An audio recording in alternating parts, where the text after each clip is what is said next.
परमात्मा और आत्मा एक हो जाए, वो ही योग है. उसने क्या कहा, उसने क्या बोला, उसने वैसे क्या किया, and all of that, it's all over the place. Say mind is like a drunken monkey bitten by a scorpio, controlled by a ghost. That's how the mind is. You know the definition of yoga, first of all, like there are multiple versions of yoga, but let's just break down the word itself first of all, which is yog. Correct, so correct. if you can, Yeah, so that's a good question, in fact. And you know, when I take sessions at corporates and when I take sessions in other institutes, that's my first question to everyone. Okay, everyone, what is yoga? So, and then people are like, it's a form of exercise. And then people are like, it's about peace, and it's about standing on your head, doing inversions and all of that. So it's not wrong, but that is not the complete understanding. The basic, the very simple meaning of yoga, it comes from the word yuj, which means to unite. That's it. It means to unite. Now, what are you supposed to unite? So you are supposed to unite your body, your breath, your mind, your intellect, your memory, your ego to the self, which is your soul.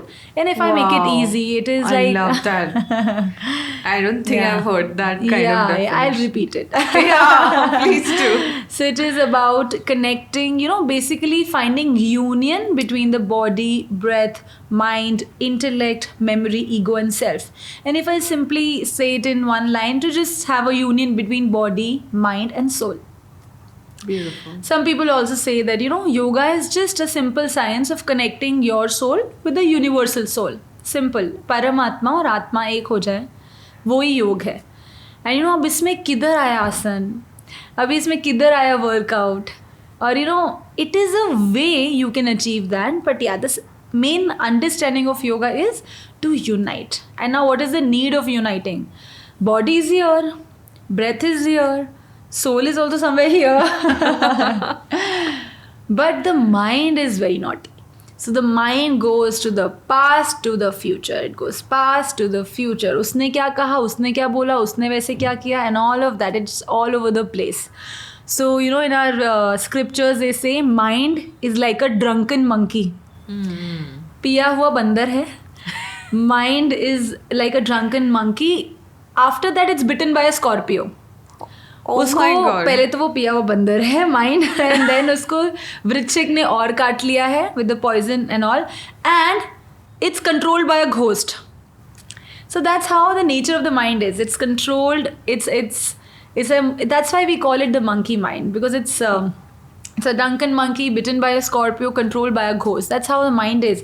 So the whole science of yoga is to get the mind in the present moment and to stabilize it. That's as easy as yoga is. Just to control the chattering of the mind. That's it. Very simple. The definition of yoga as per Maharishi Patanjali is yoga chitta vritti nirodha tada drashtu swarupe avasthanam. So he says yoga chitta vritti nirodha. Yoga is just controlling the fluctuations of the mind. That's it. So that what will happen if I control the fluctuations of my mind? Then I will be able to witness my real self.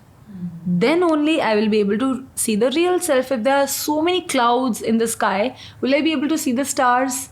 Or will I be able to see the infinite sky? No, because there are so many clouds. I will just assume that I am maybe the cloud only. But yeah, yoga is simply that stopping that fluctuation and chattering of the mind. And in fact, I'll not use the word stop. I'll use the word control. Because it's very important that the mind chatters in the right direction. So it's the not other way around. It's like normally the mind controls you, but with this you control the mind. Absolutely. Being the master of the mind and trying to control it, and so that we can connect to our real self. That's the definition of yoga. And now, if I say that yoga is maybe reaching at the hilltop, now there are many ways to reach there.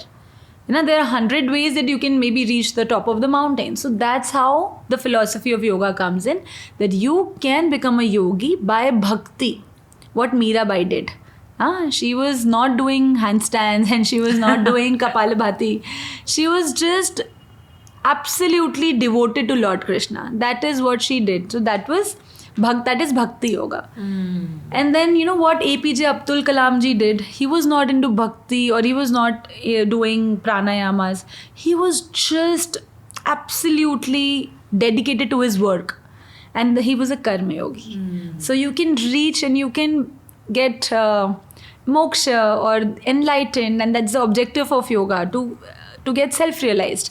And you can reach there by either bhakti or by either karma or either by gyan.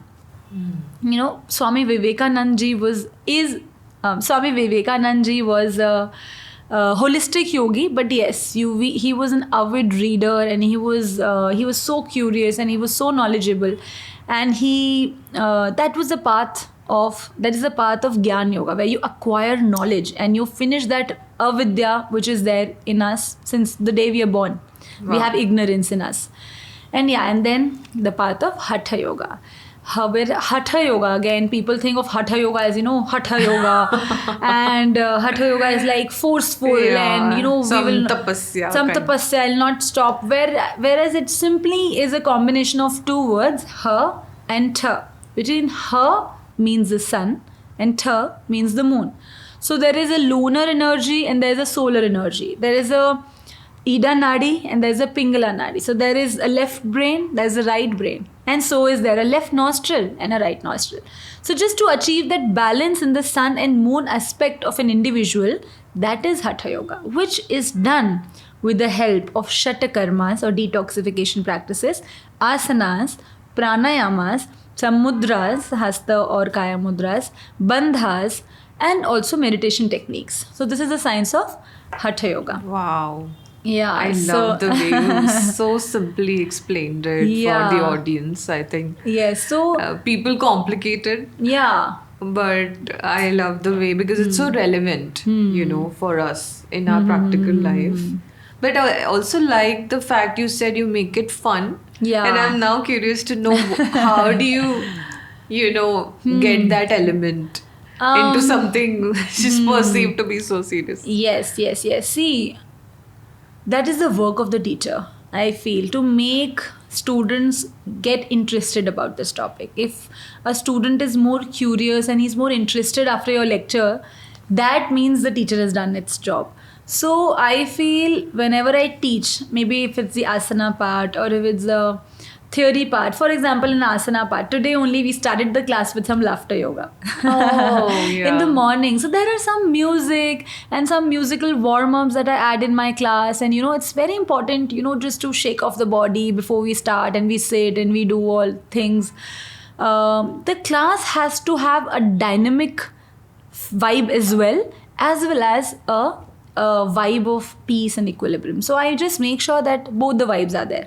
So I just make sure that my class is going on to its peak, where I'm all, kind of pushing them out of their comfort zone. Maybe it's through music, or sometimes I take dance, and sometimes through dynamic sukshma vyayams, sthula vyayams, surya namaskars, and then I usually take it towards a more peaceful, calmer, where we are holding asanas towards that part. But yeah, the fun aspect, basically, we add music to our classes. We add some yogic games in our classes. So that I've never heard of. Yeah, so yogic games, see, what is yoga? Like, to control the mind. So if the mind comes in the present moment, then yoga is happening there and then. The mind is in the present moment. There is no past ka thought. There is no future ka thought. Mind is not in the pendulum thing. You are just in the present moment. That is yoga in that moment. So yogic games are a very, very amazing way to inculcate the beauty of presence of mind and being aware and being in the moment. Can you give me an example? Because I'm very curious. What is a yogic game? This is such a new term. So... Chalo, let's play a game. Chalo. But yeah, for example, we have some games in which the simple games like 7-Up, and simple games like, there's a game in which we do Gandhiji, Nehruji, and Lalaji. Oh, okay. So for example, if we just play a quick game. So so this is Gandhiji, because he was bald. Yeah. Do it like that. Gandhiji, and then this was Nehruji. And then this is Lalaji. Okay. Okay. So now I might, and so now you know this is Gandhiji, Nehruji, and Lalaji, but I might do anything else. Yeah. You have to look at me Okay. when I say Nehruji, so you have to do this, but I might do anything else. Okay. So you have to be correct with the Nehruji, Lalaji, and these things. Okay. Confusing. Yeah, the so I'll mind. confuse a little bit, but let's see if you could. Okay. Sure. Let's start. Okay. So Gandhiji, Nehruji, Lalaji. Gandhiji, Nehruji, Lalaji. Gandhiji, Lalaji. Nehru. So yeah, That is simple fun. Okay, games, yeah. like, you know, it's like a Just brain challenging, gym. Yeah. brain teasers. Brain teasers, like a brain gym, or anything which gets you in the present moment. So, you know, when we take our people out in retreats or something, so we play dodgeball and then we play many sports, you know, which just get you in the present moment. So that is also a very modern way to get people in the present moment without giving them long lectures, and just instantly refreshes them, and then all are giggling and smiling and happy.